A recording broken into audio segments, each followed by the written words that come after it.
All right, welcome to today's Explainer. We are jumping right into what is honestly one of the most incredibly motivational stories in all of history. We're looking at Sultan Baybars.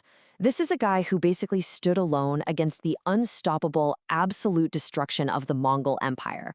So, if you've ever felt like the odds were just totally stacked against you, or maybe you're starting from absolute zero, this is absolutely the story for you. We're going to trace the path of a man who rose from the literal bottom of society to become the absolute shield of his entire civilization. I want you to picture the sheer, terrifying contrast we're dealing with here. Okay, on one side, you have this invincible empire. The Mongols were steamrolling mighty empires, wiping cities off the map and bringing absolute terror to the known world. And then on the other side, a young, powerless boy, separated from his family, surrounded by complete strangers, and literally being sold for cash in a crowded slave market. I mean, the power dynamic there could not possibly be more lopsided, right? Which leads us to a really fascinating question, and it's the core of what we're answering today. How in the world did someone starting at absolute rock bottom achieve the impossible? Baybars wasn't born a king. No silver spoon, no wealth, no influence. He was captured and sold. But, and here's the kicker, instead of letting those horrific circumstances define him, he essentially used them as an anvil to forge his entire future. He didn't just barely survive his captivity. He threw himself completely into this intense Mamluk training. Through just sheer, unbelievable discipline and grit, he set out to absolutely master warfare. We're talking about grueling, backbreaking daily practice with swords, mastering horsemanship, perfecting archery. It was so intense that these cadets would sometimes practice shooting arrows through a tiny gold ring while riding at a full gallop. No way, right? But he did it. And his bravery didn't go unnoticed. The Mamluks operated on merit, not birthright. So his relentless work ethic is exactly what earned him the respect of his commanders and eventually his very own command. Now, while Baybars is grinding, rising through the ranks, the world around him is essentially ending. The Mongol Empire is expanding like wildfire, conquering everything in its path. And then, in 1258, the unthinkable happens. Baghdad burns. The Mongols capture the city, absolutely devastating it, and bringing a brutal end to the Abbasid Caliphate. The despair across the entire region was just absolute. There's this haunting quote from our sources that says, "Many believed no army could stop them." And honestly, it makes total sense. You had refugees fleeing in sheer panic. The Mongol military machine didn't even seem like an army of men anymore. It felt like an unstoppable force of nature. This wasn't just a military defeat. It was a profound, deeply crushing psychological blow. People genuinely believed they were witnessing the end of the world. So empires are collapsing left and right, Baghdad is in ashes, and suddenly the crosshairs shift. Egypt is the next target.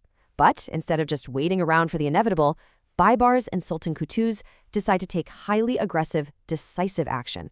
Instead of using the standard tactic of hiding behind their city walls, which, let's be real, had failed literally everyone else, they marched their army straight out toward Palestine. It was a massive gamble. They were determined to make this apocalyptic threat head-on, right in the open. Which brings us to the Battle of Ain Jalut, stopping the unstoppable. This is it. This is one of the most crucial turning points in all of military history. This is where all of Baybars' grueling training, his iron discipline, and his brilliant tactical mind finally clash with the raw power of the Mongols.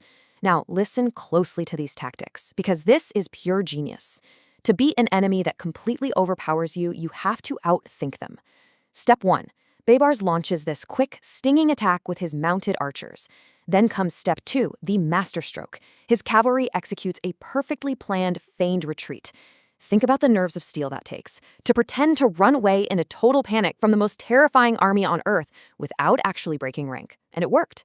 Step 3, the Mongols, who are totally used to armies fleeing in terror, get overconfident. They break their own disciplined lines in a reckless pursuit to chase him down, which sets up step 4 perfectly. Once the Mongols are pulled way out of position, the main Muslim force that had been hiding springs the trap.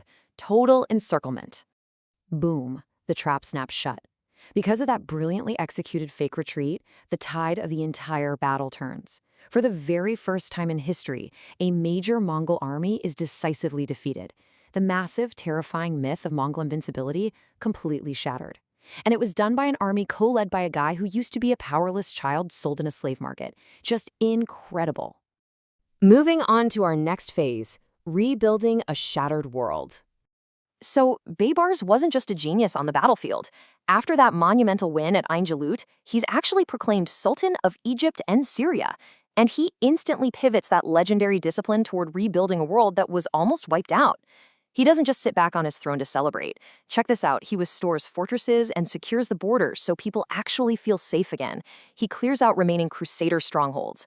But he also focuses on building a flourishing society. He improves trade routes, funds schools to support education, restores mosques, and even builds bridges to improve communication across the whole empire. He was literally laying the groundwork for a lasting, enlightened golden age. When you pull back and look at it, Baybars' entire life proves one core message. Courage, preparation, and unity can overcome even the most terrifying challenges imaginable. Through his fierce determination, that grueling training as a kid, and his ability to unite an army at Ain Jalut, the guy literally changed the course of human history. He took a society on the absolute brink of total collapse and forged it into an era of incredible strength. It really all boils down to this quote right from our source material. Great leaders rise through courage, preparation, and perseverance. It wasn't magic, you know? It wasn't just dumb luck. It was just an unbreakable will. From a crowded slave market to the dusty training grounds to springing the ultimate trap on the battlefield all the way to the throne itself, every single victory was earned. So, I'm going to leave you with this thought to kind of spark your own journey. When you look at the massive obstacles in your own life, those things that feel like a completely unstoppable Mongol army bearing down on you, how are you going to respond? How can you apply that same relentless determination and careful preparation to spring your own trap and win? Keep that in the back of your mind as you face your own battles this week. Thanks so much for hanging out with me for this explainer, and remember, no matter where you start, preparation and courage change everything.